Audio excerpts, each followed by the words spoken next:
Hi guys, ഞാൻ ദേ ജോലി കഴിഞ്ഞ് വന്നതാണ്. ഇവിടെ ഇപ്പോൾ സമയം ഒരു 4:30 ആയിട്ടുണ്ട്. അപ്പോൾ ഞാൻ ഓർത്തു എന്നാൽ പിന്നെ ഞാൻ ജോലി കഴിഞ്ഞ് വന്നിട്ട് എന്തൊക്കെയാണ് ചെയ്യണേന്ന് നിങ്ങളെ കാണിച്ചു തന്നാലോ എന്ന്.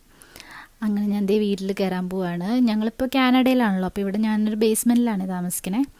കുഞ്ഞു ഓൾറെഡി വന്നിട്ടുണ്ടാവും, കാരണം അവൾക്ക് 2 മണി വരെ ക്ലാസ് ഉള്ളൂ. അപ്പോൾ അച്ഛൻ പോയിട്ട് അവളെ വിളിച്ചിട്ട് വരും. വീടിന് തൊട്ടടുത്താണ് സ്കൂള്. അപ്പോൾ എൻ്റെ സൗണ്ട് അവൾ കേട്ടു എന്ന് തോന്നുന്നു. അവൾ എന്നെ കണ്ടപ്പോഴത്തേക്കും ഓടി വരുന്നുണ്ട് കേട്ടോ. എന്നും ഇങ്ങനെ എന്നെ സൗണ്ട് അവൾക്ക് കേൾക്കാൻ പറ്റുമല്ലോ, ഞാൻ വാതിൽ തുറക്കണേൻ്റെ. പിന്നെ ഞങ്ങൾ രണ്ടുപേരും കൂടി കുറച്ച് നേരം സ്നേഹിക്കും. പിന്നെ അവൾ സ്കൂളിലെ വിശേഷങ്ങളൊക്കെ പറയും. അത് കഴിഞ്ഞ് ഞാൻ അടുക്കളയിൽ പോയി നോക്കിയപ്പോൾ അമ്മ നല്ല സൂപ്പർ പാലട പായസം ഉണ്ടാക്കിയിട്ടുണ്ടായിരുന്നു കേട്ടോ. ലാസ്റ്റ് ഡേ ഫ്രണ്ട് നാട്ടിൽ നിന്ന് വന്നപ്പം ട്രിവാൻഡ്രത്തുള്ള മഹാബോളി എന്ന് പറഞ്ഞൊരു കടയുണ്ട്, അവിടെ നിന്ന് ബോളി വാങ്ങിച്ചു വന്നിട്ടുണ്ടായിരുന്നു. എന്നിട്ട് നമ്മളത് ഫ്രീസറിൽ വെച്ചേക്കുമായിരുന്നു, പായസം ഉണ്ടാക്കുമ്പോൾ എടുക്കാം എന്ന് പറഞ്ഞിട്ട്. അങ്ങനെ ലാസ്റ്റ് പായസം ഉണ്ടാക്കി കഴിഞ്ഞപ്പോൾ നമ്മൾ ബോളി എടുത്തു.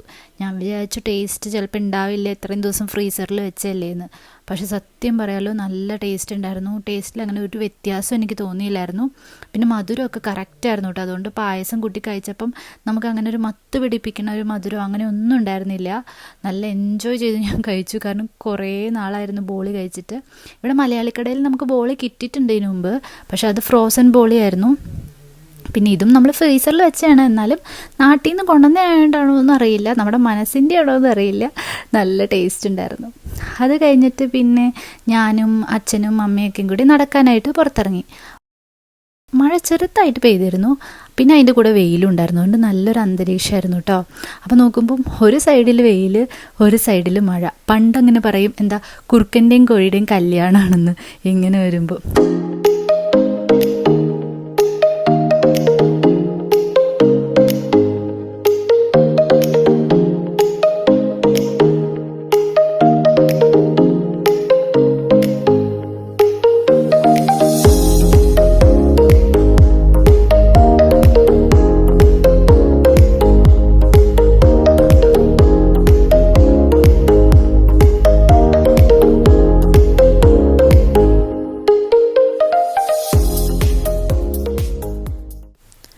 ഇതാണ് കേട്ടോ അപ്പോൾ നമ്മൾ കുഞ്ഞ് പഠിക്കുന്ന സ്കൂള്. അപ്പോൾ അവൾ എന്നെ കാണിച്ചു തരും. അതേ കണ്ടില്ലേ കാനഡയുടെ ഫ്ലാഗ് പറക്കണം, അത് എൻ്റെ സ്കൂളാണ് എന്നൊക്കെ പറഞ്ഞ് കാണിച്ചു തരികയാണ് കേട്ടോ. അങ്ങനെ നടത്തിയൊക്കെ കഴിഞ്ഞ് ഞങ്ങൾ വീട്ടിൽ വന്ന് പിന്നെ ഞാൻ മേലൊക്കെ കഴുകി ഒന്ന് ഫ്രഷായി. ഞാനും കുഞ്ഞിയും കൂടി ഒരു ബുക്കൊക്കെ വായിക്കാൻ ഇരിക്കും. അവൾക്ക് ചെറിയൊരു ലൈബ്രറി പോലെ വീട്ടിൽ സെറ്റ് ചെയ്തിട്ടുണ്ട്. അപ്പോൾ എന്നും അതിൽ നിന്ന് ഓരോ ബുക്ക് എടുത്തിട്ട് ഞങ്ങൾ രണ്ടുപേരും കൂടി വായിക്കും കേട്ടോ. ഇന്നപ്പോൾ അവൾ റാബിറ്റിൻ്റെ ബുക്കാണ് ചൂസ് ചെയ്തത്.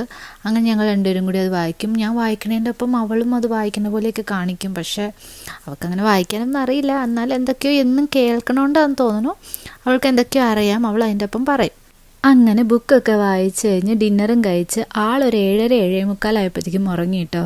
അത് കുഞ്ഞിലേ മുതൽ അങ്ങനെയാണ്, നേരത്തെ ഉറങ്ങും, രാവിലെ നേരത്തെ എണീക്കുകയും ചെയ്യും.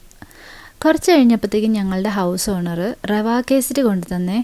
അതിൽ നിന്ന് ഞാൻ ഒരെണ്ണം എടുത്ത് കഴിച്ചു. പിന്നെ ഡിന്നറിന് ചോറും സാമ്പാറും ക്യാബേജ് തോരനും ചിക്കനായിരുന്നു. അതും കൂടി കഴിച്ചു കഴിഞ്ഞപ്പോഴത്തേക്കും എൻ്റെ വയറ് നിറഞ്ഞു. വയറ് നിറഞ്ഞാൽ എനിക്ക് ഉറക്കം വരാൻ തുടങ്ങും.